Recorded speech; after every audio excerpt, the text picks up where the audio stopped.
guys, welcome to SheKnowsArsenal. My name is Jessica. I'm your host. You can follow me on Twitter at JustiniaTweets and at SheKnowsArsenal. Welcome to another episode of the Daily Download, going through Arsenal's most recent news and transfer news. Yeah. So I knew this was going to happen. I was like racking my brain all morning. I was like, what am I going to talk about? Because really, there's not a lot to update on in regards to transfers. And I was like, that's what we'll talk about because in the chat box over the last couple of days, you guys have been like, who would you start here? Who would you start there? And I was like, I think that's an interesting conversation at this point in the transfer window. What do we think the starting lineup is going to be? And what do we think the depth looks like? And is that good enough? So that's the conversation that I wanted to have. But obviously, like as soon as I was literally about to start and Zinchenko got announced. So we'll kind of talk about that first. And then like throughout the conversation around the starters and the depth, we'll also kind of touch on the transfer rumors because there's some slight updates. So I got it all weaved in together. So it's going to be great, you guys. Don't worry. There's about 50 of you guys in here. Like the video, subscribe to the channel. You know, I don't know why you haven't gotten a notification. So strange. You should have gotten one if you're subscribed to the channel. That's odd. I wonder if other people didn't get it as well. Let's just see what happens if more people come in and say the same thing. I think sometimes YouTube just is kind of crap for that, so I have to see. Let's see. All right. So let's go ahead and jump in. Yeah, it's probably just YouTube. But first, I wanted to touch on the really sad news that we got just maybe an hour or so ago about Maria Petry, long time Arsenal supporter. She's very popular within the community. She, supports both. She did support both of the women's and the men's team and was known for being one of the loudest and most like true supporters of the Arsenal, and she passed away. And so I just wanted to just at least, touch on it. I don't know her personally, but everybody knows of her. You've seen pictures of her, you've seen her everywhere. Like she just is like the supporter. And so, I just wanted to put that out there. Rest in peace, Maria. You will be missed, but there's a new generation of Arsenal fans that are out there and going to take over for you. And yeah, very sad news. But Maria, I think she was probably one of the most iconic Arsenal supporters that I've ever seen, which is amazing. Yep, rest in peace. Just wanted to touch on that. Now, let's go into the really quickly and just talk about Zinchenko, who has been announced at this point, which is great. I mean, I think we all kind of knew like he's an Arsenal fan or Arsenal player, but we were just kind of waiting around for the announcement. Again, announcements don't mean anything to me, but they mean a lot to other people. So on the website, it says Alexander Zinchenko joins from Manchester City. Experienced midfielder joins us on a long-term contract. I've seen several people cut that out and kind of be like, "Oh, that's a sign that he's going to play midfield." I think Zinchenko refers to himself as a midfielder. Arteta has, said that he is a midfielder by trade, like he's a number 10 by trade. So I don't think they're going to put him down as a left back. I think within this little bit where Arteta's talking, he does talk about his versatility. So I don't necessarily feel like this is significant in terms of like a clue to where he's going to play. But I do think it was funny because, Arsenal fans are the biggest detectives that I've ever seen trying to find clues and things like that. So very nice picture of him. Says Alexander Zinchenko obviously joins on a long-term contract. It has a little bit of his history about playing for Shakhtar Donetsk and also from PSV Eindhoven. It says left-sided player Alex which is, I guess that's what they're going to call him, is Alex. Everybody calls him Alex, who is comfortable operating in midfield and defense, has won both the Premier League and the League Cup 4 times. He has also won the FA Cup once and played in the 2021 UEFA Champions League final. Excuse me, I don't know why I just choked. Adu said, I'm very pleased to see how we're working as a team here in the club. We put a plan together early, and Alexander Zinchenko was a main focus on our list. We're pleased to have Alex with us now because he has attributes which I'm sure are going to put our squad at a different level. Mikel added, we are so happy Alex has joined us. He's a player that I personally know really well and continue to follow him after my time at Manchester City. Alex is a high quality player who will give us options and versatility. It's not only about the positions he can play, but as well the versatility he will give the attack and the defense. Alex is a person with great human qualities and character, and I'm delighted that everyone has made this huge effort to bring Alex to the club. So I don't think Arteta's really, or Edu, saying anything that we don't already know. Zinchenko can play multiple positions. He can play midfield and in defense. He's a really good technical player. Very similarly to, you know, with Jesus. I did see, like, before he played for Arsenal, there was a lot of you know, is he just a Manchester City reject? I'm not sure. He doesn't play for Man City, so blase, blase, blah. And then as soon as they saw him on the pitch for Arsenal, you realize that the level was completely different. I think it's going to be very similar with Zinchenko. Zinchenko has played less for Manchester City than Gabriel Jesus. But don't get it twisted. You don't play for Pep if you can't play. You don't. It's just not a thing. You have to be very, very technically gifted to play on that team. I think the only exceptions to that are like Kyle Walker, who's an exemplary athlete, but is not bad on the ball either. So when you look at somebody like Zinchenko, who couldn't get in the team in front of João Cancelo, who for me is the best fullback in the league. I don't think that that's you know, a factor or anything to define him in terms of Arsenal. Arsenal and Manchester City aren't on the same planet at the moment.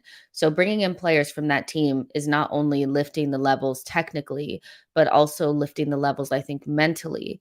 Arteta mentioned several times that, like, Zinchenko would bring a certain level of competitiveness. And we've seen that Gabriel Jesus has something that our players currently don't have, that I'll die before I lose type attitude. And I'm not saying that our players will never have it. I'm just saying that currently that's not something that I feel like they have at the moment, and it will rub off on the players that we've had over the last couple of years. So, yeah, I do love the signing. I do think it's going to go underrated for me. Um, but as soon as he plays for us, I do think we're gonna see a difference in the levels. Like, we have to be real. Like, Manchester City players are levels above what we've had so far. That doesn't mean that our players are not good. It's just the reality of the situation. Keenan says City doesn't have a B team. Their entire squad is competing for a starting spot. Um, I agree with that. Lionheart says, hello, Jess. Hello, Lionheart. How are you? Nashville says, Cancelo over Trent is a hot take. It's not a hot take. It's a preference. Like, I think João Cancelo is a better defender. I like, my fullbacks, like, to be able to defend in some ways. And I just feel like when I watch João Cancelo play, I'm like, oh my gosh, what is he going to do? And because he can play on both sides and he's just so good, like, I don't know, for me, personally, it's my opinion that I like him better. I think he's the best fullback in the league, but it's right there. Him, Trent, and Reece James. Like, there's not much in it. Yo-Yo says Walker has great ball striking as well as elite recovery pace. Exactly. Zach says Arteta looks so happy about the signing of Zinchenko. I think because he knows he's not going to be, a Tierney injury away from his season falling apart. And he's bringing in his players that are going to be his lieutenants. That's something that David Ornstein said this morning. I forget what the podcast is called. Uh, I forget. I'll remember soon. But he was saying that Arteta is bringing in his lieutenants, and only a couple of like Emery players are left. Leno is being phased out. Xhaka will stay, but there's a feeling amongst the media that Tierney will even be moved on, in the future. So this is one of his guys. He can say, Zinni, like, these guys need to know how to do this and that and this and that. And I just think when you look at Manchester City and you look at Arsenal, there is something missing in terms of like that competitive edge, that winner's mentality, that never say die, those types of things. And so Zinchenko and Gabriel Jesus will bring that. They also know how to play the way that Arteta wants to play. Let's see. Miles says, good player, good price, but hope it doesn't stop us from signing another midfielder. Mr. Smith says, back four with Zinchenko, Gabby, Saliba, and White against Palace. We should not rush KT or Tommy back. So now that we've kind of gone through that, a little bit, let's get into what I really want to talk to you guys about, because we all knew Zinchenko was already an Arsenal player, right? So no, we don't need to stick on that for a long time. But let's talk about who's going to start against Crystal Palace. I do think that there's some small debates that we can have amongst each other in regards to that. And then also, like, what does the depth look like? How can we improve that? Things like that. So make sure you guys like the video, subscribe to the channel, and let's do it. Hold on. Make sure I got this right. All right. So I don't think we're going to really have much dispute here, but we're going to build the starting lineup, and I'm going to give you guys my opinion, and then you guys can give me yours. I love that. Ramsdale starts. I don't think there's any real debate on that. And then we're looking at probably Gabriel and Saliba. I think even though it's a small sample size, I think Gabriel and Saliba have a lot of chemistry as well, and they could be very formidable, especially with Tomiyasu kind of struggling with his injuries. I think having Saliba opens up the opportunity to put Ben White at right back. And it's just Saliba and Gabriel are just very like physically imposing, quick. You could put them in that high line, and you're not really gonna get people just running them over. You know what I mean? So it's kind of like, I think that this is something that we could see against Crystal Palace. Am I saying that Ben White has lost his spot forever? No, I'm not. But when you look at like who Crystal Palace have as well, you look at players like Mateta. That guy is a freaking, like, he's so difficult to deal with, because he's so like awkward and tall and fast and physical. And so you don't really want to get bullied by Palace again. And I don't think Saliba and Gabriel would get bullied. Also, when you look at like who's going to be playing on the left, unless something happens, it's most likely going to be Zaha. And we saw that Cedric got eaten up by Zaha. It's just not, ideally, you'd want, Tommy there because he's our best defender. But ultimately, I do think if you have to choose between Ben White and Cedric, you're probably going to choose Ben White, especially because you want to get Ben White up to speed as well, just in case you want to, change things at the back. So I think Saliba and Gabriel is definitely the center back pairing that we probably will see.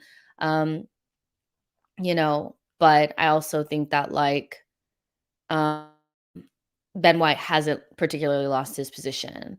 So this is kind of what I would go for our back line, with Ben White at right back and Zinchenko on left. Zinchenko was training with Manchester City. He's probably ready to go. I would not be surprised if we did not see him against Chelsea. And Tierney's not ready to go, and I think it's just literally just that simple. Chris Leary put this in like before the stream started, so I just wanted to make sure I start it.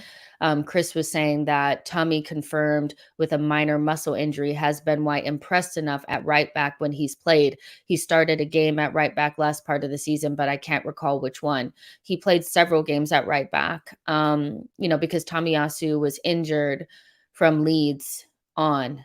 And so Ben White, I think, played maybe 3 games at right back. I know he played right back against Norwich. He played right back against Chelsea.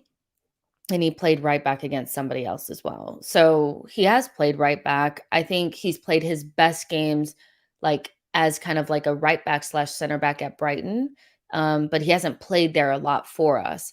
But if you're asking me, would I rather see Ben White versus Zaha, or would I rather see Cedric against Zaha? Remember, we're talking about the first game of the season away from home. I'm going for Ben White. He's better in the air. I think he's a better defender. I know he didn't look like amazing against Orlando City, but he's not fully ready to go. And Cedric, we've seen him get burned by Zaha. I just think that that would be just setting ourselves up for failure. I do think that Tierney, Emil Smith Rowe, and Tomiyasu are dealing with small injuries. So it may not mean that like they'll be out forever and they may be ready to go on the first day of the season. But I'd rather go with the guys that have been playing and been training versus guys that probably need a little bit more time. Um, let's see. Um, Aqual says Ben White at right back, but Arteta loves Cedric and will play him. If he does that, I think that's a terrible decision because we've literally already seen what Cedric is like against Zaha, and it's all about matchups at the end of the day. Um, and I just think that that's setting yourself up for the same kind of hurt that we saw at the back end of last season. Nashville says Saliba inverted right back over White, better recovery pace. White is a better sweeper. I actually don't think Saliba is a very good right back, when I've seen him play there. I think he does all right, but if I had to choose somebody who's played right back more often and done it better, like, I'd rather go with White. I get what you're saying about being a better sweeper, um, but I actually think Ben White would be better just in terms of, like, what he can do on the ball. Saliba is a good passer, but I don't think he's as good as Ben White. Like, if because Ben White can get into those advanced areas and try to do something. I know we're talking about neither of them are really, like, the ideal candidate for this, but when I'm thinking about who's gonna go forward and if I need somebody to support Bukayo Saka on that side, do I really want it to be Saliba, or would I rather it be somebody a little bit smaller, a little bit more mobile, like can operate in those small areas? I think that's more Ben White than Saliba, if that makes sense. So I'd keep it that way, but I understand your point. Um, let's see. Yo-Yo says Palace have had an irregular and disjointed preseason. Arsenal have had the opposite. Let's see. Keenan says I would like to see a more progressive left center mid. If Zinchenko is starting at left back, ESR might be a better choice. We can get into that. Shakar says White is a better fit for right back. So, I think it's I think that's as good as it can get on the first day if you're not talking about using Tommy or Tierney. And I think that when you look at this group, Zinchenko, Ben White, Saliba, Gabriel, and Tommy and Tierney, we've come a long way, y'all. We've come a long way. There were days where we were talking about like, okay, Mustafi is going to start with David Luiz. Like, we've come a long way, and so I look at this group of defenders and think this is a lot better than what I've seen in the past. And I do think, in terms of depth and quality, actually our back line looks a lot more healthy than the other parts of the pitch for me. So I'm not really stressed out about this at all. Tawanda says Gabrielle and Saliba, my preferred center back choice. It's a lot of people's. I do think that a lot of people would have always banked on Gabrielle plus Saliba. My issue with it before was that I thought Gabrielle was too young to kind of hold Saliba's hand when he was younger, and didn't really have that year at Marseille really has changed everything for Saliba. I really think he needed that. And I think Gabriel also needed a year with David Luiz so he could learn, and then another season with Ben White, who's a little bit more used to the league. Now we have three center backs that we feel like we can count on. So I think a lot of people want to see Saliba and Gabriel. I'm not opposed to it. I don't necessarily feel like that means Ben White out the door, or Ben White will never play center back and he's just forever shunted out to right back. I just think, especially for where we are right now with Tomiyasu not really being 100% fit, this is probably the best option. Dublin says, why is there so much cocaine on the background? Maybe I have a problem, Dublin. You never know. um, Darren says, Jess, have you heard the rumors about Saliba's new contract? Um, yeah, I would say that like with the first person who posted it, which I think was Freddie Paxton. He said that he's been told that it's done. That's all good and well and fine. Fabrizio Romano said that he knows there's been positive talks, but it's not done. So I think if you go between the two extremes of the two different sources, we're anywhere from it being underway and going in a positive direction to it being all the way done. So I think we're in a positive like space. But if I had to say like who I believe more, I would say I probably believe Fabrizio Romano. But I do think we're in a good place with Saliba. He has gotten a significant amount of playing time in preseason. And so, hopefully I don't think it serves Arsenal to sell him. It just doesn't. So hopefully they don't do anything stupid, but getting him on a new deal is really important. Let's see.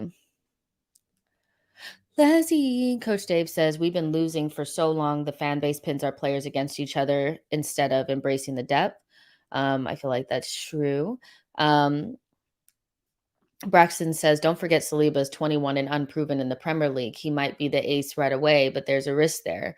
There is a risk there. And I almost tweeted this morning, but I thought, don't do it because it's not worth it. But I do think that the fan base has got to remember that Saliba is going to make a mistake.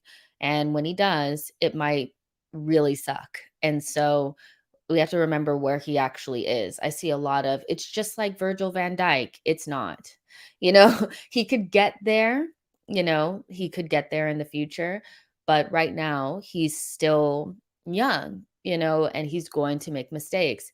Maybe Arteta, on the first day of the season goes with a Gabriel, Ben White, and Cedric. But if he does, I'm going to be looking at him like, you know what I'm saying? Because Cedric, we know, is going to get roasted, and I think Saliba can handle, Crystal Palace away from home against Mateta and these types of guys. I want Saliba ready for the bigger tests. Like the bigger tests are going to be like Son and Kane. Like that's a much bigger test for me, even though Crystal Palace is difficult to deal with. So I think even this early period of games would be a good period for Saliba to play because things don't really get tough until I think we play Manchester United. So I'd be disappointed if we started off with, White and Cedric. This is the time. Um, this is the time, I think. Um, so yeah, let's just wait on Saliba. We know he's going to make some mistakes, but it's fine. There's 323 of you guys in here. Like the video, subscribe to the channel. Now, let's kind of talk about midfield. I think at this point, midfield kind of picks itself. There's nobody has really come in that I think puts any sort of pressure on Granit Xhaka's position or Martin Odegaard's position. I think this is the starting midfield unless somebody else comes in. And I think for the majority of last season, it's not even the majority, I'm going to say half. For half of last season, especially when we started to really ramp up um the really ramp up the playing and like our playing style started to come through and we were starting to really rack up the points. That was when this midfield was playing at its peak. And in that time, I do think that midfield was on the cusp of top four. A top four midfield. When Thomas Partey is playing at the peak of his powers and Odegaard is getting the balls in between the line and Xhaka is not letting the red mist descend, um, you know, it's really, really good. Does it have limits? Yes. Is it good? Yes. So I do think that this is probably the starting midfield, and nothing really changes that as of yet. Um, so now I do think we'll bring in a midfielder. And so we'll talk about that as well. Like I see Paqueta, I see Milinkovic Savage. I'm seeing, different names pop up in the chats, so I know we're talking about midfielders. I know that Arsenal are looking to bring one in. But as of now, with the season in about 2 weeks or so, this is probably what we're going to see. So get used to it. But just to touch on this as well, there's another option there in Emil Smith Rowe. Now, Emil's been dealing with, some injuries, but I'm seeing a big push from certain Arsenal fans to put Emil Smith Rowe in the right midfield position to get him near Saka and to get him into the half space. I do think Saka and Emil Smith Rowe are a good combination. There, when Emil Smith Rowe first came into the team and he was playing as a number 10, he was floating around and kind of just like finding little pockets and playing little 1-2s. And a lot of the connection that he had was with Bukayo Saka. If you remember, like the game against West Brom in the snow, that was one of the best games that I think that they played together. Now, do I envision this being something that's going to come to fruition? No. As much as I do see, the idea, I do think that this is just trying to fit him in a position, um, because we don't really see what he could possibly do, and so or where he really fits in at the moment. So, like, maybe in Europa League, or League Cup, maybe you would see him play in the number 10, so Martin Odegaard would rest. But we've also spent quite a bit of money on a player named Fabio Vieira, who I do think is naturally going to be the next player up to play in these sort of positions, in these 8 positions, if Martin Odegaard doesn't play. So I do see this kind of floating around, social media that he should be the one playing there. Newsflash, Martin Odegaard's going to be the new captain. He's probably going to play more games than anybody else. And I just don't see him unseating Martin. I just don't see it. I just don't see him as a midfielder. But I just wanted to put this up here because I keep seeing this like being pushed by certain people in the fan base, and I understand what they're saying. I do think that there's a lot of validity to what they're saying, about him and Saka connecting really well. But you know who else also connects really well with Saka? Martin Odegaard. And that's a connection that I don't really think you want to break up at the moment. So I just wanted to show that really quick. I do anticipate it being this. I see people wanting to push it to be that, but ultimately I think it's going to be Martin Odegaard. Joshua says ESR won't be in midfield, probably left wing rotation. Don One says Vieira probably won't play until October, still not 100%. Mr. Smith says foreign midfield will be Xhaka, Partey, Odegaard, and Saka, and Eddie and Jesus up front. That would be very fluid. Let's see. Tawanda says play Sambi Europa League. Uh, Play Sambi in Europa League matches. Yo. I don't even want to name them because you guys know who it is. Like, if you guys are on Arsenal Twitter, you guys know who I'm talking about. There's threads about this stuff, and they make some decent points, but I do think that there's kind of almost like a Martin Odegaard, agenda, and we have to put him in somebody's spot. We love Martinelli, so we're not going to give him his spot. We love Saka, so we're not going to give him his spot. So who's the next person up? This is also the same group that really loves Xhaka. So who's the person that they want to take out is Martin Odegaard. I get it, but I also just don't think it's realistic. Nashville says, I see Zinchenko, Xhaka playing when Tierney is left back. ESR, Vieira when Zinchenko is left back. Let me read that again. Okay, I see Zinchenko, Xhaka play when Tierney is left back. That makes sense. And ESR, Vieira when Zinchenko is left back. Yeah, I get what you're trying to say there. You want Zinchenko or Xhaka dropping into left back when Tierney is bombing on. And then if Zinchenko is there and he's kind of staying in that left mid position, then you have more fluid eights that kind of add to the attack and get into those half spaces with the wing forwards. So yeah, that does make a lot of sense. And I think you're spot on there for once. No, I'm joking. Azriel says, if only Partey can stay fit, God, what a smooth player. We definitely look different without him. Yusuf says team looks so technical, 2 more needed. Joshua says 3 more needed. Need another center back, winger, and center midfielder. So let's keep going. Next up is just kind of like the attack. So this is the lineup that I actually think we're going to see against Crystal Palace. This is it. And spoiler alert, like I think Eddie Nketiah is going to start at left wing. I just do.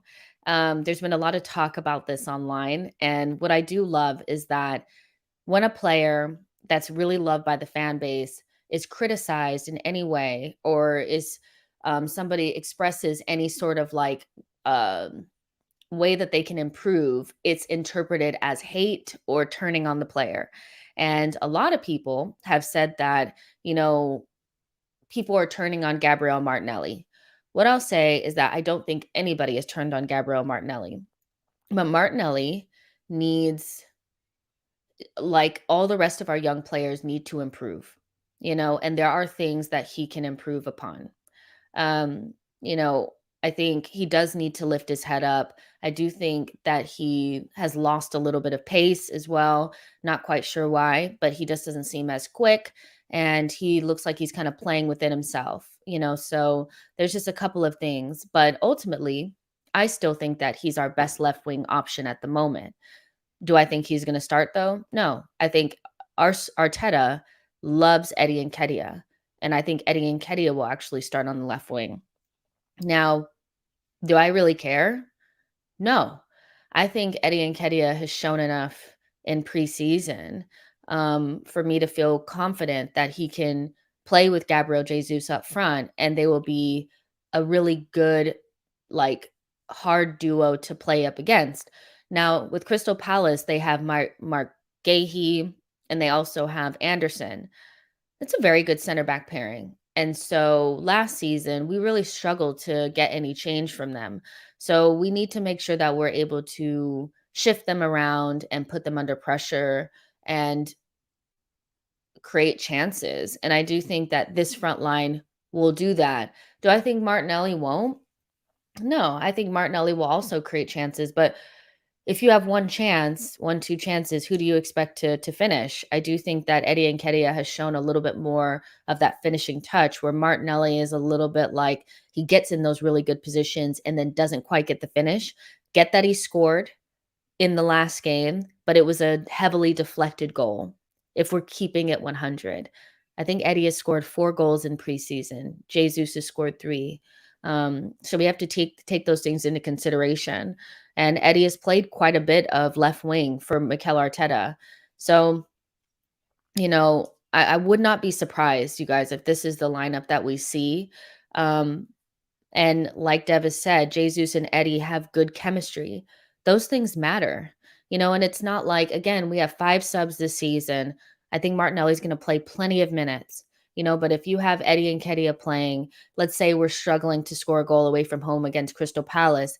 If, you know, maybe you could take off, Ben White, play a back three, or take off Zinchenko or whoever, or take off Granite, move Zinchenko into midfield so you can put some more pressure on them.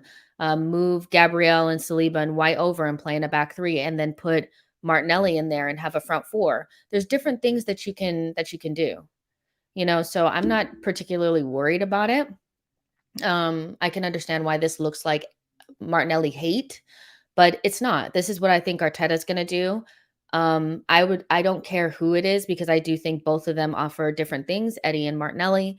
But I think Eddie Nketiah has shown enough where if he did start, I wouldn't be about to have a heart attack. Yo-Yo says, Nketiah stayed at Arsenal because Arteta loves him. People must accept that fact. Braxton says, Jesus Odie connection is elite. Very, very good. Let's see what you guys are saying. Oka says, for me, Martinelli would make a better center forward than a left wing. And right now, he hasn't progressed much. I compare him to Vinicius, who has done better. Well, Vinicius, I do think, has a couple of years on him. I know that the age is not that much different. I think Vinicius is 23. Let me check. I love Vinicius Jr., you guys. He's 20. He's actually in a couple of days. No, he just turned 22. And Martinelli is 21. But, Vinicius has been at Real Madrid for a while, and Martinelli lost an entire year. So I do think he's behind in his progression with Vinny. I think Saka is closer to Vinny's progression, if that makes sense. I think Saka has a year on Martinelli. So, I think Martinelli does need to grow, but what you said is, like, he hasn't progressed much. I do think he's progressed, but for us to be pretending like Martinelli is a finished article, I do think it's kind of like, you know, when I see, this guy, he made a really good thread about how Martinelli needs to like pick his head up and different things that he can improve. And it was interpreted as hating Martinelli. I think the idea that these players don't need to improve and they're where they need to be and they're up there with everybody else, I don't think is a true representation of who they are. And I actually do think we're doing them a disservice because they're not as good as this like more established players in the league right now. They're great young players, but they're nowhere near the like look at the difference between Martinelli and Gabriel Jesus. Is daylight between them. There's daylight, so I just think that Martinelli does have some things that he needs to work on. The finishing touch is definitely one for me, making the right decisions. His pressing is excellent. His work rate is on point. Most of the time he can beat his man, which is great, but need to put all that together and make sure it ends in some goals. You know what I'm saying? Glenn says, I think we'll see a front four of Saka, Odegaard, Nketiah, and Jesus a lot next season. I do as well. But I think there's also some people that went really big on Nketiah being terrible. I was not a big Nketiah fan, and I still think the jury is out. But again, we have to be flexible and be available for our opinions to change as the information is updated. And so with Nketiah, I do think that I'm seeing a difference in him. Do I think it's as big as some people are making it out to seem? No, but do I think it's significant enough where I can see him starting games for Arsenal? Yes. So I do think people have to get with the program. He's going to play games. Like he's not just going to be rotting on the bench. Anton Dunn says, also, Eddie is not expected to be a winger. He's going to be more central than Martinelli tends to be positioned, of course. Yeah, and like I do think with Nketiah, he's gonna play similarly to, like, the way Arteta wanted Aubameyang to play. I do think we get really caught up in, like, the left wing has to be a left winger.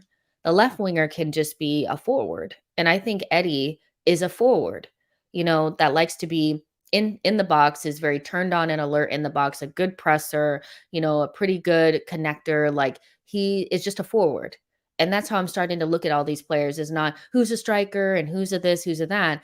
It's what qualities do they have? They're all just forwards, and I don't think that it's beyond the possibility that that Eddie Nketiah and Martinelli play off of the left wing, even though one is maybe considered more of a winger than the other. See, Knack says, banter aside, this actually looks like a decent starting Premier League side. Let's see how they adapt to injuries during the season, but not bad starting 11. Thank you so much for your super chat. I really appreciate it.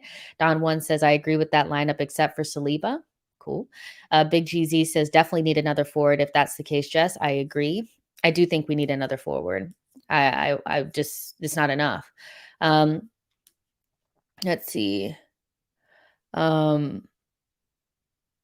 Thunder Road says Jess is the prisoner of the moment with Nketiah at left wing. Tony says Eddie best at central, but he can play in lane 2 of 4. Mo Timbo says I think Nketiah is actually more productive than Martinelli. I would play Nketiah over Martinelli as I think he's a better impact player. It's just interesting. Like, I do think that I love that we all have, like, different opinions, and I see your guys' points, and I think you guys kinda see mine, but equally, like, I do think we get really caught up on certain things, like, don't be surprised if you see Nketiah start. I think that this is a starting lineup, but some of you guys feel like this is the best one. Either way, I still think we can beat Crystal Palace with this lineup. There's 450 of you guys in here. Like the video, subscribe to the channel. Now, next, I do want to kind of talk about what is the backup kind of situation going to look like. If we were to go into a League Cup or, early FA Cup, early Europa League, what would this team look like? And is it good enough? So, this is kind of what I came up with. You know, Matt Turner in goal, Tomiyasu, like this could easily be Cedric as well. But, if you're playing Ben White at right back, it could be Tomiyasu, it could be Cedric. You guys know what I'm saying. Tierney on the left, Rob Holding and Ben White, maybe. or maybe Gabrielle starts and Holding starts on the right, or Saliba on the right and Rob Holding on the left. You guys know what I'm saying. This is just who I have in there for now. Vieira, who I do think is a really good option in terms of a backup for Martin Odegaard. El Neni, who looks like is going to be the sixth option when it's not Thomas Partey. Lakanga, there's been a little bit of a shift in terms of his role at Arsenal. Originally he was the heir to Thomas Partey's role, and now he looks like he's playing more left 8. Martinelli, Nketiah, ESR, that is definitely a combination I can see. I know it's not your inverted wingers, but this is what I would envision for it may be weaker than this. It could be weaker, with Cedric in there, or even maybe Marquinhos. But these are the players that I have in there. And this is just the general level. So when I look at this, I think to myself, how do I feel confident that this team, because basically if we get into the latter stages of Europa League, this may be a team that could play, or a lot of these players might be playing in the Premier League as well. That happened not last season, obviously, but the season prior. We played in a Europa League match, and then Arteta rested a lot of the starters, and we ended up with the B team actually playing in the Premier League. So we have to also remember that this B team situation doesn't necessarily mean that they'll only play in cups. They may play in the Premier League.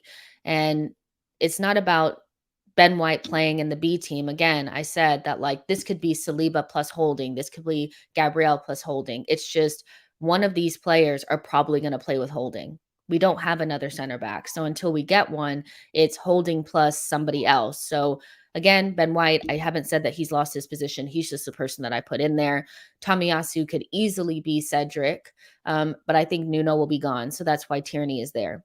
So again, I look at this and I just say, if, we were playing, on the Thursday, and then we had to turn around and play on the Monday, is this a team that I would want to go away from home to Leicester or something like that? A version of this? No. I do think that up top, it seems a little light. In the midfield, it's definitely not something that I'm feeling. And just watching Rob Holding, I just don't think that he's good enough at this point. So I do think that there's still some work to be done here. Yo-Yo says 1A, 1B, 1C, 1D, etc. There is no backup. This team is a Rubik's Cube, multiple configurations. Herb says you cannot dismiss Cedric. He's filled in at left back and right back positions when KT and Tommy have been injured. He's vital to the team, and he has a very good injury record. Again, it could be Tomiyasu or it could be Cedric. If you want it to be Cedric really bad, just imagine that that's not Tommy and it's Cedric. So Omar says, plus there's extra substitutions starting this season. Angel says, what you're saying is the A team isn't always the Premier League team. It would depend on the opponent. It does depend. That's exactly what happened the year prior. We played on the Thursday, and then we turned around and played on the Monday in the Premier League, and that team started against Leicester away from home. We won, but it was Pablo Marie, I know, played, Willian played, I think Pepe played, so it was definitely a rotated, lineup. So that's what I'm saying. Sometimes these guys will play in the Premier League, because if we get far into the Europa League, that will be the priority. And so when I look at it, I think the front line looks a little, could be zhuzhed up a little bit.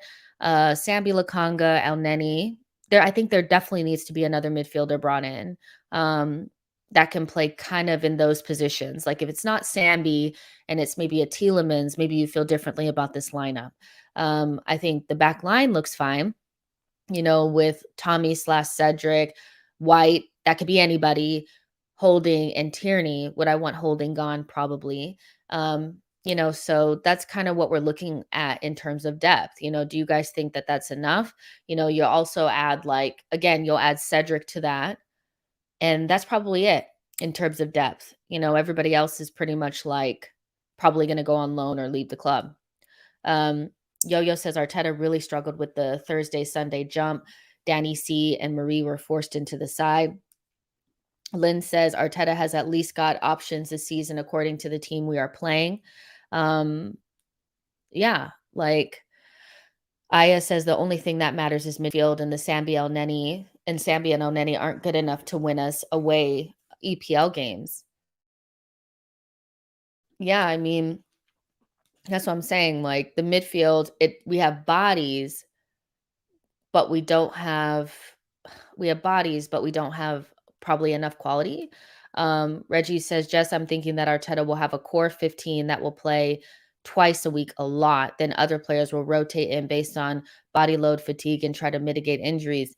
And that's going to be the key for Arteta this season is learning how to keep the team strong, but also rotate key players. And I'm still kind of worried about Thomas Partey and Bukayo Saka. I think those two players, there's not natural replacements for them where we really feel super confident. And those two players I do think are going to have a lot of minutes in their legs because, again, we can't play our way without Thomas Partey. And the right side is just not the same without Bukayo Saka. So I do worry about those two. And I do think players need to be brought in. Another winger and a center midfielder that can kind of bear that burden a little bit. Don One says we do have depth, but we need one attacking mid. Herb says, I think Nketiah will have a very good season. He has gotten what he wants in contract wise, and he would not want to slouch with Gabriel Jesus in the team. Let's see. Keenan says, I'm ready for a fight. Our fan base sounds like a bunch of idiots saying we should play Nketiah at left wing. This is why we are mudded. Nketiah played left wing the other night. Like, I don't understand. We get so caught up in positions. Like, I really just think like we get way too bogged down. It's about where you play on the pitch. If Nketiah plays left wing, he's not going to be, dribbling from halfway and beating the man. He's going to be more pinched in and we're going to play like we have two forwards. It's no different than playing like a 4-4-2. It's just, you know what I'm saying? So I just feel like, again, we just get way too caught up in like, what's the position? Oh, if you're left wing, it has to be somebody that is hugging the touchline and this and that. If Nketiah is playing and Gabriel Jesus is playing, it may look like a 4-4-3 or a 4-3-3, but we're playing two strikers. He's not playing like a left winger. So like for me, it's just it's not a real thing. Aubameyang played left wing for us for a while, but he never really played like a winger, did he? He was a striker. Like, we got the ball into him. He tried to stay as narrow as possible. It didn't always work, but I think we're getting too in the weeds about it because it's like we don't want Eddie on the wing, but he would be playing like a second striker, just like he did the other day against Orlando. When he played left wing, he wasn't playing left wing. He was playing like a second striker, but the system was still basically a 4-3-3. It's not deep. It's really not deep for me. Omar says weaker players can play EPL against weaker teams. And if we sub in a stronger player, I am not calling anybody weak, by the way. I hear what you're saying. Jasper says Eddie and Jesus will swap places all the time. It's a fluid system. Exactly. Let's see. The Eddie and Nketiah is good right now and has work rate links well with Gabrielle as well. Exactly. So this is kind of what I see. So also, this could also be Zinchenko here where Sambi is playing, so it's definitely not as weak as it was last season. It definitely is not that weak or the season before. It's definitely a lot more like this is a decent team. I still think we need some more reinforcements. So that's what we're going to talk about next. There's 400 of you guys in here. Like the video, subscribe to the channel. I'm sure I'll be fighting with Keenan a little bit longer. So back to our starting lineup. There's some more rumors out there. So I wanted to touch on them. If we were to bring in the most recent rumor is Cody Gakpo, and we are kind of like ramping up our interest in him again. Obviously, he was like the big winger target earlier on in the window, and now it seems like we're turning our attention back to him again. And so I do have to say that I have some concerns about this signing if it were to come off. And my major concern is that, I look at Cody Gakpo and he looks amazing in the Eredivisie, but when he played against Leicester, which I know it's a small sample size, I didn't really get the feeling that he looked like somebody who could play at that level. He really struggled against Leicester, be honest with you. He was much better in the second leg, but in the first leg, he wasn't very good. And so, I look at it and I just think, does he need another team to kind of come to in the Premier League first and then, move up to a bigger team? He was named the best player in the Eredivisie, but we kind of know like the level is so different. So when I look at somebody like him, I'm like, when he gets to the Premier League, is he going to be better or competitive with the players that we already have? His obviously the profile is really interesting. He's 6'2", he's fast. He's a great striker of the ball, which is something that we really lack in our front line. We don't have great ball strikers. He's somebody that hits right through the laces. He's a very good shooter. He's a goal scorer first as well. So even though he has a lot of assists, which I think a lot of his assists do come off of the corners, because he's like the main corner kick taker. He likes to score goals because he's more of like a striker playing on the wing. And he also play through the center. So he's an interesting profile that we don't have. Like we're a very short team up top. As like what Bukayo Saka is 5'10", Gabriel Jesus like 5'9", Martinelli's about 5'8", so everybody's kind of short up there. So it would be nice to have a different height up there. Very, very talented player. I just wonder about where his level is at and if there's going to be a long adaptation time. I don't think it's the same, but I don't want like a smaller version of a Sambi situation where you're coming from such a inferior league that it just does not transfer over and it just becomes like what it's like it doesn't really help us this season, but I don't think it will be that bad. But those are my concerns about Cody Gakpo. But I added him into the starting lineup because we would be for 40 million or something. That's what it would cost. I would imagine that he would be somebody that we would look in to start. He primarily plays off of the left, which I don't necessarily feel like solves the Bukayo Saka issue. But what you could do is play Nketiah through the middle and Gabriel Jesus on the right. You could also play Cody Gakpo through the middle and Martinelli on the left and Gabriel Jesus on the right. So you do have options to kind of make sure that Bukayo Saka doesn't get ran into the ground. But the most recent rumor out there is that we're ramping up our interest in Cody Gakpo and we're preparing a bid for him. And so, yeah, I do have concerns about it. I do think he's very talented. I'm just not sure about where his level is. Um, you know, Joshua says Gakpo is likely a smokescreen for Madueke, who I think don't they play on the same team? Yeah, so we'll see. Let's see. Jasper says, I think we need a left-footed right winger who can also play on the left. I think that's what we need more than anything, but I put him in there because he's the most recent, kind of link out there. I can see it be something that is not as serious as people are making out to seem because, again, it hasn't been underpinned by any English media. And that's one of my biggest things about like these links that come from other places and they're never really underpinned by anybody in the English media. It makes me feel like it's their agent talking or something like that, especially when it's like they're preparing a bid. But I put them in there.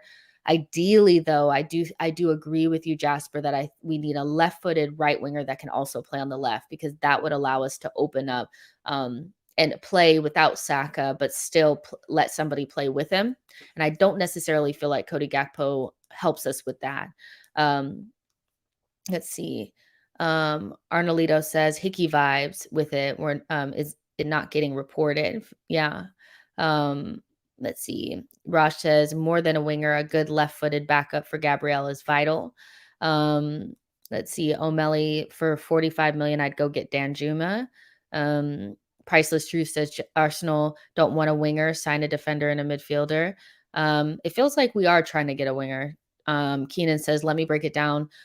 Our front three will be Gakpo, Martinelli, Jesus, and Nketiah, Saka, Vieira.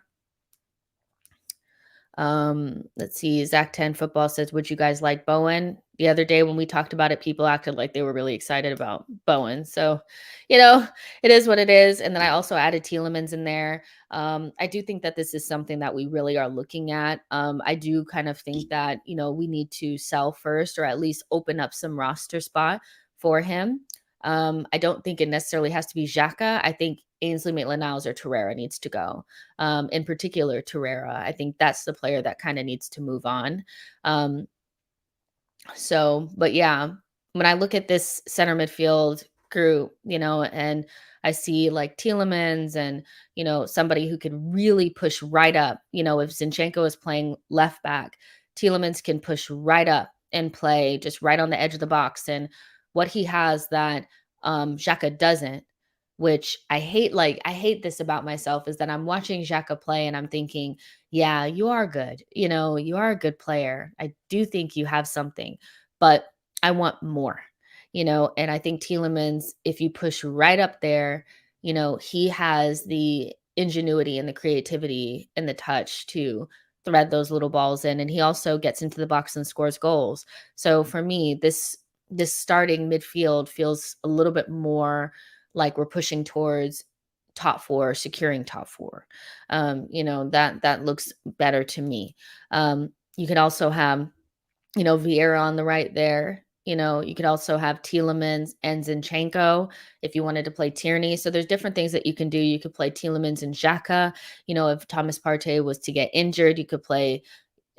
I mean, if you had to, you could play Xhaka and Tielemans. I still think that's a little rank, but there's some different things that you can do in that. So yeah, and with the whole like, oh, Tielemans, he's so slow. What I'll say is that, does it really matter if we're pushed right up to the halfway line? And the field is not the full field. It's only one half of a field. Our distances are so small. We never really open up, and we're not ever playing a basketball game. That's not the way that we play anymore. The Una Emery days are gone, where we were playing box to box. Now we push right up to the halfway line. You have Gabriel and Saliba sitting there by themselves. You have the fullbacks pinched in playing midfield, and this pitch is much smaller. So being fast is not actually a thing for me. It's about positioning and also what you do on the ball, because we intend to have the ball more times than not. So I do think Tielemans helps with that. I still think we're probably gonna get it done, but it's just going to happen a little bit later on in the window because we need to sell somebody.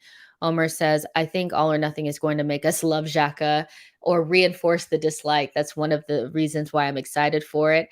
Keenan says that team can beat Liverpool and City away. People are underrating the hell out of our team. I think that's a good thing though, Keenan. I kind of like when people underrate it because then they're surprised.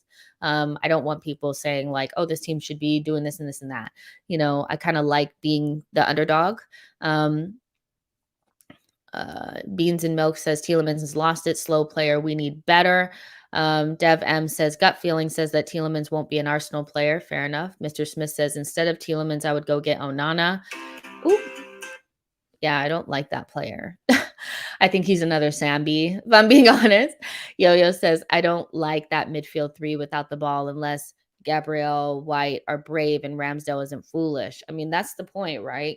Without the ball, it's not going to be, and I think that's why you want really, really fast, center backs, because, it's going to come down to them to really recover, right?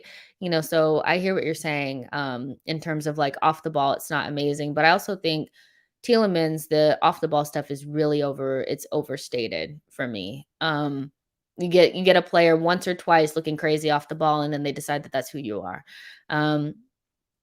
And like, I get what you're saying about Onana is nothing like Sambi. What I mean is that in terms of like, you get him here and you realize he's not ready to play at this level, and that's kind of what we already have with Sambi.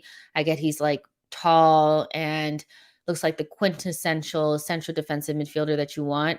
But I watched him play for Belgium and I just thought he's not ready.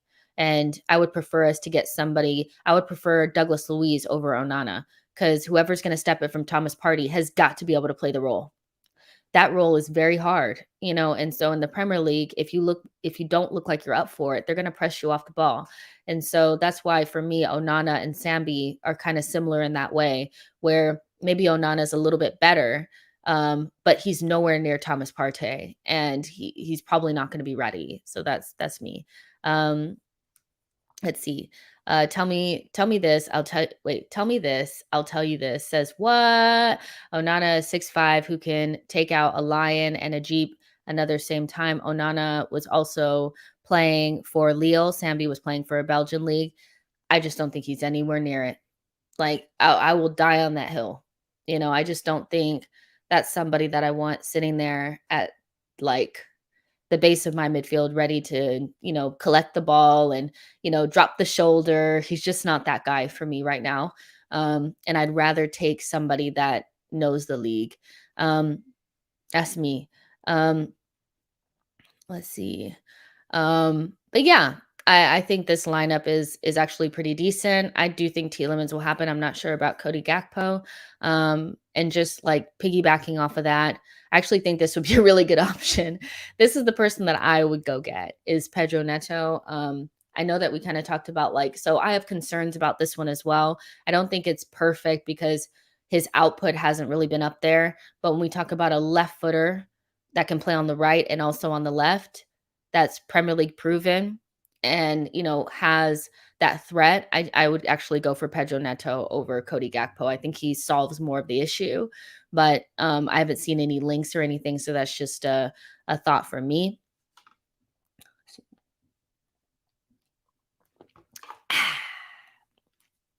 All right. Now, if you were to have this lineup, so this is kind of what I'm looking at is if this was who your starting lineup is, then this becomes your backup lineup. Oh, and I added Artur in there because my thoughts on that are I'm not sure whether it's real or not, but if this was your backup kind of 11 and you had to take this lineup to, Leicester away or whatever, I do think that the midfield looks a lot more solid and a little bit more ready to compete than Sambi and El Neni, so we still need a left-sided center back. It's just Tommy is first team. Like you guys, okay, this is hold on. Okay. Let me just stop this really quick. You guys, there's not so when I say first team and second team, that's not really what I mean. What I mean is that we're talking about what we want is our first team players to have to fight for their position. So even though I have Tommy, on the other team, he could very well be on the first team. Tierney can very well be on the first team. Martinelli and ESR can both be on the first team. We don't need to be looking at A and B team. We need to have a bunch of first team players that are fighting for the same positions. So what I'm saying is just do we have enough depth? You may prefer Tommy to somebody or Tierney to somebody or ESR to somebody, and you believe they belong on the starting lineup. What I'm saying is that we're looking at the depth. For me, when I look at it and I'm like, okay, if Ben White and, Zinchenko are starting the season as our fullbacks, then Tierney and Tommy are your backups, or your rotational options. And I think those are very, very good. That doesn't mean that I don't think Tommy is just as good as Ben White. I think if Tommy and Ben White are both fit, Tommy starts at right back and White is looking at his position like, what the hell is going on? So when I'm saying backups and stuff like that, that's not actually what I mean. We're looking at the depth. And so and Tommy being on the second team just shows how much deeper we are. Before it was like we're looking at just Cedric. Now we're looking at Tommy. And that just shows how much, our depth has changed over the last year or so. So that's what I mean, you guys. It's not about putting Tommy in the second line because I think Ben White is so much better. It's not that. It's just we're just looking at it. Do you know what I'm saying? So and then you have Cedric also, So, but I just look at, left center back is definitely a position to maybe improve upon because we know how Rob Holding is a panicker. He panics back there when he's not sitting in a low block. And we're also like to play in that high line. And you can't really play that way with Rob, but I put Artur here just because to entertain the rumors. I'm not sure whether they're real or not. Fabrizio Romano kind of came out and rubbished them or whatever and said that there was nothing between it. But then some more reliable like Juventus talking heads said that something was happening. So I just put it out there. But what I would say is that like somebody like Artur or somebody like Douglas Luiz is definitely somebody that I do think needs to come in because ultimately we can't play the way that we usually play without Thomas. We just can't. It's just no way to put. So if you have somebody like him or you have somebody like Douglas Luiz who can play in a single pivot that maybe can get the ball deep from center backs and kind of dictate play a little bit, then that's better than having El Neni, who we know that can't do it. We know Sambi can't do it. We know Xhaka can't do it. So it's one of those things where it's like, I do think that this looks strong. Again, this doesn't have to be our tour. It could be somebody else, but I do think you need that. I do think you need somebody. But yeah, this is kind of better than, you know, what we had before. Our backup options before were just not very good. Actually, our backup options were kind of the guys that played in the first half against Orlando. So that's how much we've kind of improved from there, which I love. So yeah, that's what I kind of wanted to chat to you guys about so you guys could kind of see the depth, see where we're at. Obviously, Cedric is also on that right-hand side, but if you have Ben White playing right back because Saliba's playing center back, then naturally Tommy would become the next option, right? So yeah. Let's see. Mr. Smith says Sane would be my first choice for left winger. I'm sure he'd be a lot of ours, but that's definitely I just think that that's a fantasy at this point. Nashville Gunner says Tielemans is definitely not a sure starter over Xhaka and Arteta's mind. We don't know. We assume that Arteta won't drop certain players, but if these are the players that he's bringing in, you don't know. Xhaka has never had anybody come in that's been an actual competition for his spot. And so from what I've read is Tielemans is Arteta's choice.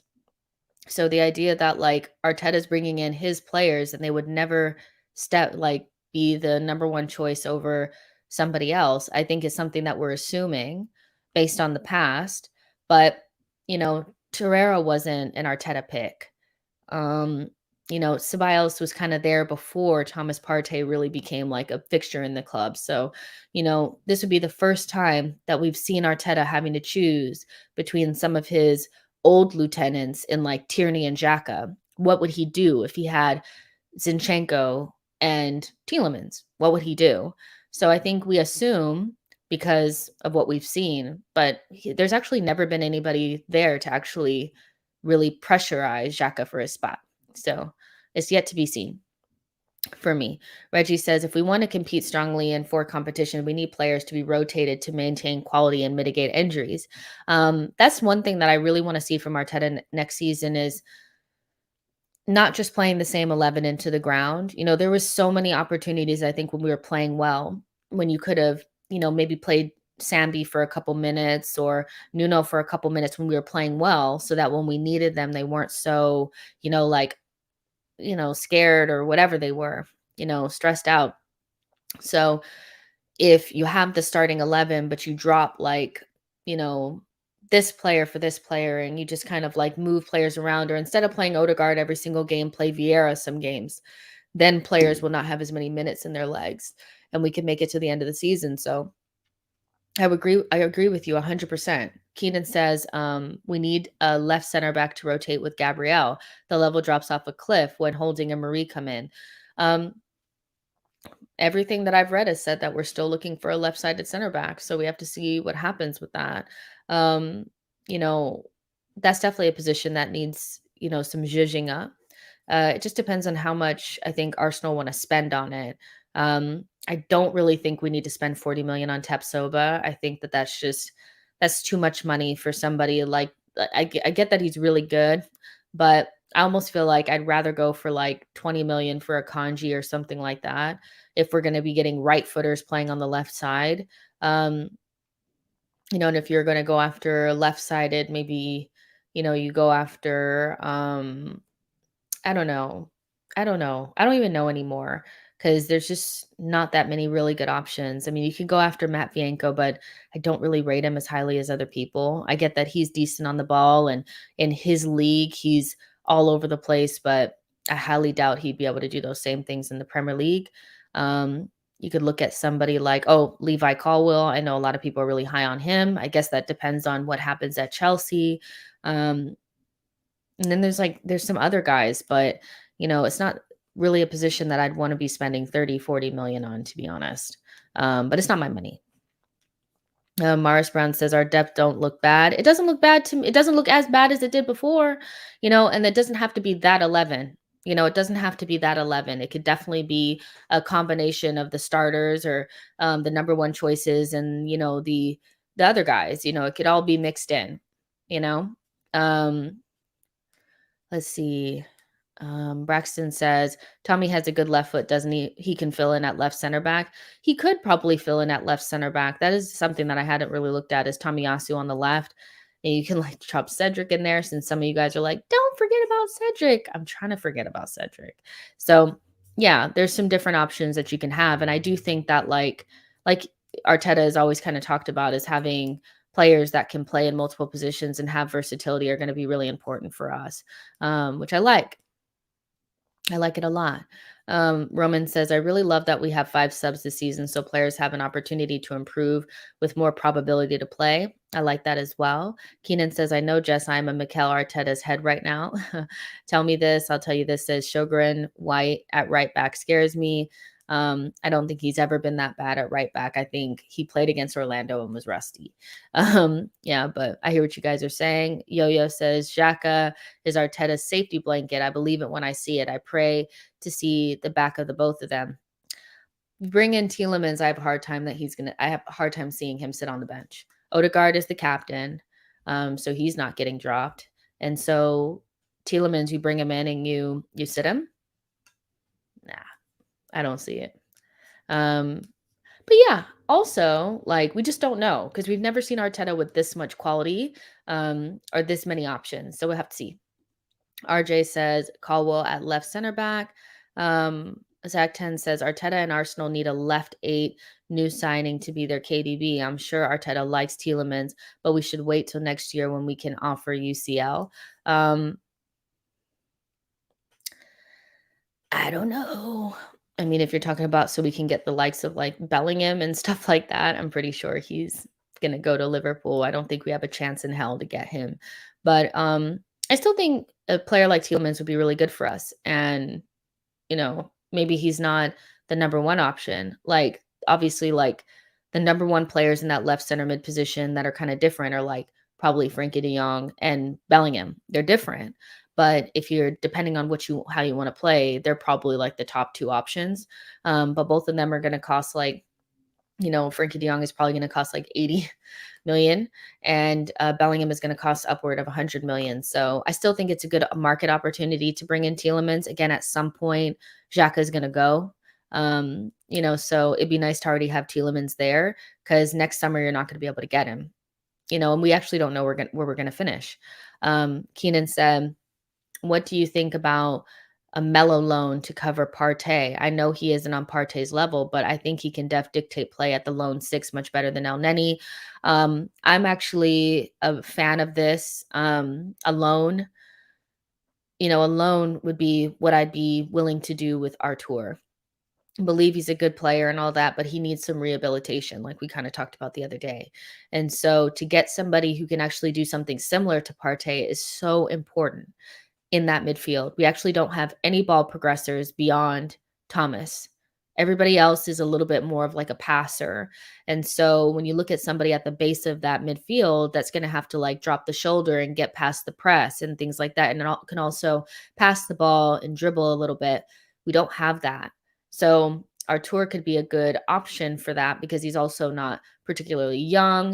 He could also play with Thomas. Like, he doesn't hold you back, but he also would give you a little bit extra quality. Only on a loan, though, like literally only on a loan, or like a straight swap with Torreira, something like that. But I think it's a better idea than some people, other people think, because People are like, "I've never seen Artur play well." Um, yeah, but if you're gonna get somebody to play at that midfield or that base of that midfield, it can't just be somebody that destroys or, just any old central defensive midfielder. They actually need to be better at progressing the ball and dribbling and dropping the shoulder and keeping the ball than defending. Because we don't really play like that. So when I see some of the options that people are coming out with, I'm like, but can they dictate play from there? Probably not. Artur could do it on a loan, yes. Um, you know, no, Cedric. Let's see. Nashville says good vibes. Let's see. Tony says I disagree with Keenan, Jess, and Nashville on our tour. Well, what do you think about it? What do you think about it? Um, let's see. Yeah, I don't really see the Bellingham or none of those right now. Um, Tell me this, I'll tell you this says, I'm going to watch Birmingham games as much as possible with Austin Trusty. It looks pretty damn good for what I'm seeing so far. I have no comment on Austin Trusty. I don't see him ever playing for Arsenal, if I'm honest. But we'll see. We'll see. I will watch him as well, like you said. Tony says, I'm excited, but this has to be Arteta's make it or break it season, right? Oh, that's the big one. There's 420 of you guys in here. Like the video, subscribe to the channel, and you guys can probably answer this question as well. Do you agree with Tony that this is Arteta's make it or break it season? You're not necessarily saying that, but you're kind of suggesting it. Um, with all the money that's been invested and the fact that like this is literally his team, we need this project to go boom, right? And so a lot is on the line, I think, because him and the team missed out on such a good opportunity to jumpstart this project last summer or last season. So now it could potentially be harder. And all of our rivals are spending tons of money. Everybody looks like their team all look top four ready. Even like you look at West Ham, they're not playing around either. Newcastle, they're going to come up. So we missed out on a really good opportunity. So I think it does make it makes it more difficult now for Arteta. At this point, I'm like, you have to qualify for top 4 go, at this point. Because I do think there's a certain amount of points that you will get from having a better manager. So if we've improved the team and we have the depth and we have the quality and we have all that and there's no toxicity and all that kind of stuff, then the last thing that we need to try is maybe a new manager. And so I'm not with like a pitchfork coming for Arteta, but what I am saying is that like at some point we need to be able to look at him and say, is he the guy for us or not? Now, it's difficult because everybody can improve and we can improve and we could end up in 6. That's the reality of this next season. I do think that there's an opportunity for maybe 1 or 2 teams not to be as good as we think, but God forbid if it's us. But I do think that like we could improve and we could have mid 70 points and score 15 more goals and look better and win some of those games away from home at difficult opposition, get really far in the Europa League and still not get into the top 4. And maybe the club still keep Arteta because they'll look at it like, well, we improved. And that's the reality of the Premier League, is that it's kind of like fine margins. And so with everybody kind of in the same pile, sometimes the margin is going to be, it could be the quality of the players, it could be luck, it could be injuries, or it could be just having a better manager. And so, I'm kind of in the camp of like, I do think that having Conte was a defining kind of moment for the top 4 race, because he was able to organize and get his team going, you know, from way behind us, and to overtake us and to get into the top 4. And I do think we underrate, the experience of certain managers. But for me, it is kind of like a make or break season for Mikel Arteta. For a lot of people, he needs to finish in the top 4, qualify for Champions League. I'm kind of in that place too, where I'm like, I need you to be the difference. If all of us are kind of in the same boat and we're all kind of have the same quality of teams, I need you to be the difference. Um, and so that's kind of where I'm at with that. I don't feel like there's going to be as much wiggle room for like excuses or anything like that. And I just really hope he doesn't struggle with the additional competitions that we have. So I think there is a lot of pressure on him, but we'll actually get to see whether or not he's good enough because he'll have his team. Like he would have literally brought in players that he's worked with before. So yeah, that's kind of where I'm at with that. Um, Braxton says Arteta and Edu have elite connections and pool. Fifth may qualify for CL next season. They're going to be around. Don One says, Jess, would you take fifth in the UEFA Cup?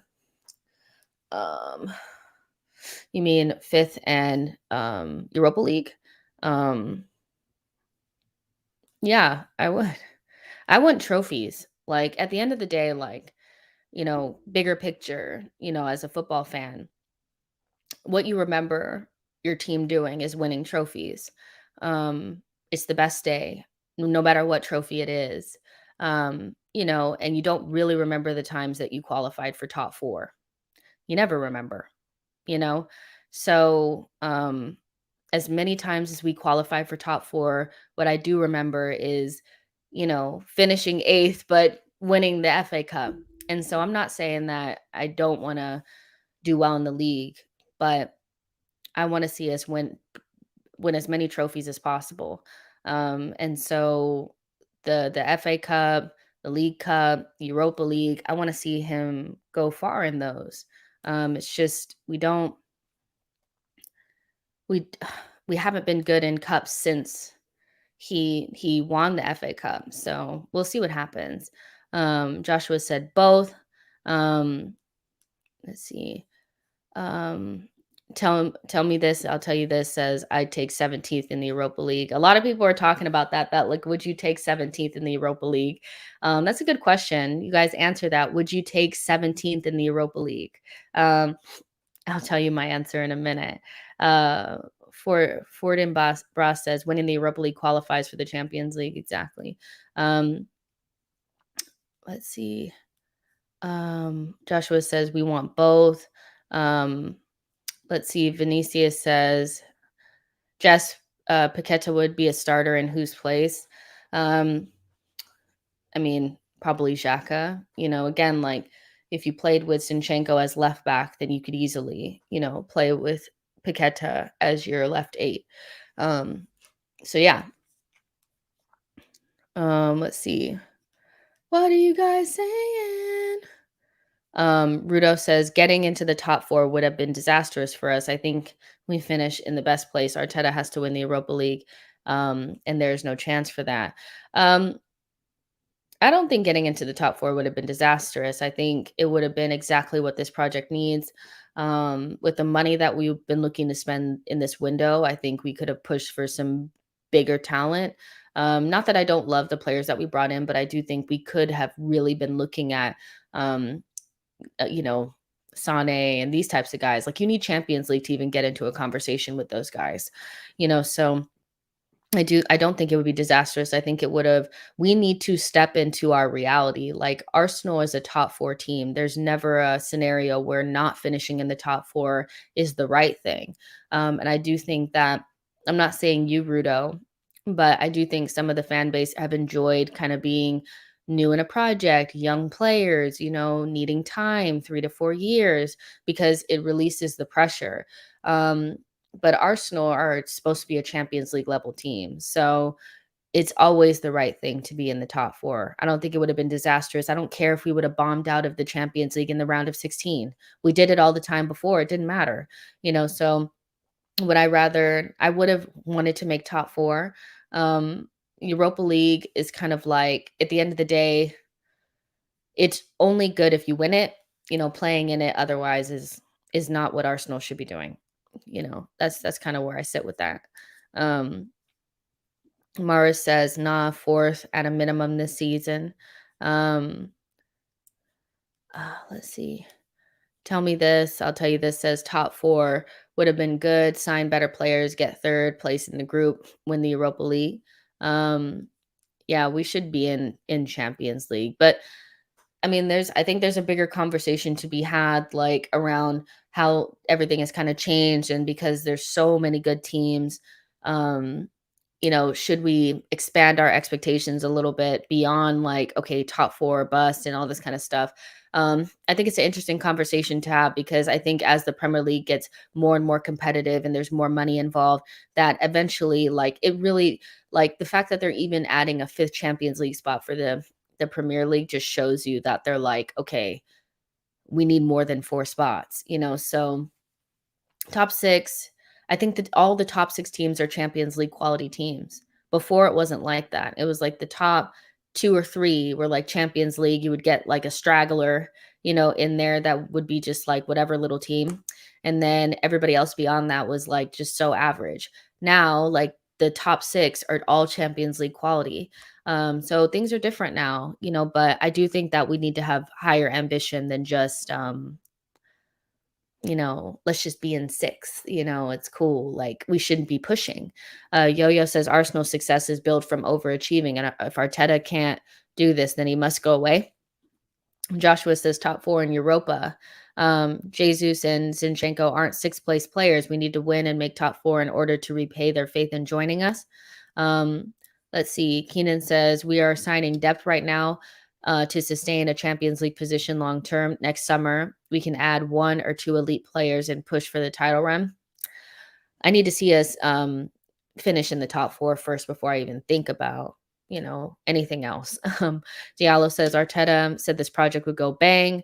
Now more than ever, I can start to believe. 2 more players, and I'm starting to think we really have a chance. Um, let's see. Denzel says, just imagine Martin Odegaard, the captain of Arsenal FC, lifting the Europa League trophy in Budapest. The scenes would be incredible. I mean, it would be. In the end of the day, that's all that we remember at the end of the day, is when our teams actually won things, And so I want more trophies, more deep runs in cups and things like that. I get we want to be a good league team, but yeah, like, you need both, and that's why this team needs to be deep, and that's why we kinda talked about the depth today. Do we have enough? We're still maybe, like, 2 players short, maybe 3. Yo-Yo says, "Imagine, Jess, if these fans were saying it would have been a bad thing if the young Arsenal side had won the league in 2008. Embarrassing fans at this club." Yeah, I think we've just got kind of comfy in our little project with young players so that the pressure is off, a little bit more. Like, we have an excuse for not achieving or going where we need to go. That kind of ends now. Granit Xhaka and Thomas Partey are 30. They're not young. Tierney turned 25. Gabrielle and White are 24, 25 years old. Bringing in Zinchenko and Gabriel Jesus, they're in their prime. So the young team thingy is expiring, so they need to deliver.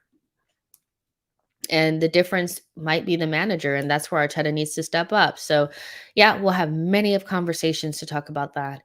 Make sure you guys like the video, subscribe to the channel. There's about 400 of you guys in here. I really appreciate all the support, and all of that from the last couple of weeks has been absolutely amazing. And yeah, couldn't do without you guys. Obviously, the chat, as usual, was going crazy. Don 1, Zach 10, Arnolito, Joshua, Keenan, Elliot, Crispy Rice, Yo-Yo, Lynn, Diallo, Tony, all the usuals in here, and a bunch of new names as well. So if you're just getting here and you've never been here before, make sure you guys like the video and subscribe to the channel. It always helps. And I will see you guys tomorrow, because we have a game, right? We have a game. Oh, Braxton, thank you so much for your super chat. Said I appreciate the balance, takes, and real conversation. That's what we strive for. You guys are my favorites. Make sure you guys subscribe, and I'll see you guys in the next one. Bye, you guys.